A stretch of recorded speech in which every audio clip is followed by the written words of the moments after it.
নৌকা, ধানের শীষ আর লাঙলের দিন শেষ, দাঁড়িপাল্লা এখন গড়বে বাংলাদেশ।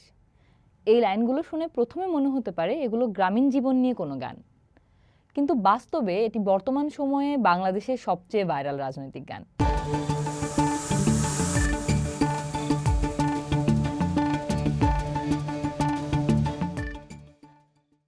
2026 সালের 12 ফেব্রুয়ারি বাংলাদেশে জাতীয় নির্বাচন, কিন্তু এবারের নির্বাচন আগের যে কোনো সময়ের চেয়ে আলাদা।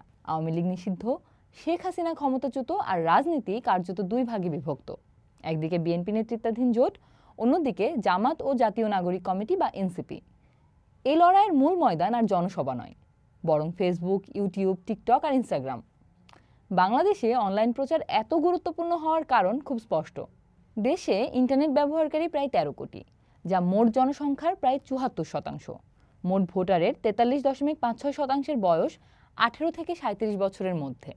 এই জেনজি ও তরুণ প্রজন্মই কিন্তু আবার 2024 সালে শেখ হাসিনার পতনে সবচেয়ে বড় ভূমিকা রেখেছিল, এবং ধারণা করা হচ্ছে তারাই পরবর্তী সরকার গঠনের মূল নিয়ামক হবে।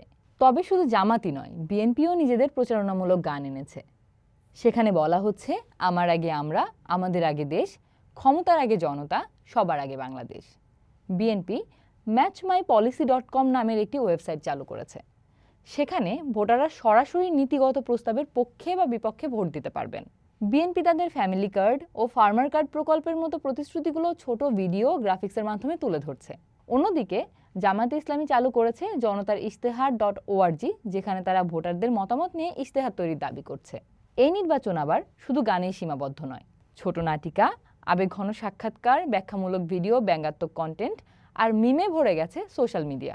বিশেষ করে হাসিনার ভারতে অবস্থান এবং ভারত বিরোধী বার্তাগুলো মিম কালচারের মাধ্যমে তরুণদের মধ্যে দ্রুত ছড়িয়ে পড়ছে। বিশ্লেষকদের মতে জামাত ঘেঁষা অনেক কন্টেন্টের মূল বক্তব্য হলো বিএনপি আর আওয়ামী লীগের মধ্যে আসলে কোনো মৌলিক তফাৎ নেই। এ তো গেল নির্বাচনী প্রচারণার কথা, কিন্তু এবারের ভোটে কিন্তু শুধু সরকারই নির্বাচিত হবে না, ভোটাররা অংশ নেবেন জুলাই সনদ নামের একটি গণভোটেও।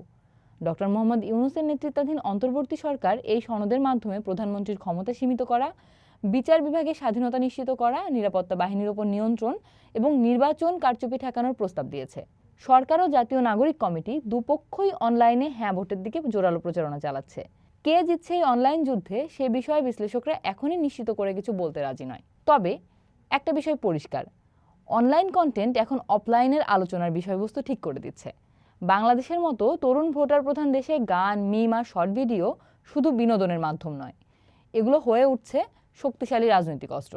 12 ফেব্রুয়ারি শুধু সরকার বদলাবে না, এই নির্বাচন ঠিক করে দেবে ডিজিটাল প্রজন্ম বাংলাদেশের ভবিষ্যৎ কোন পথে নিয়ে যাবে।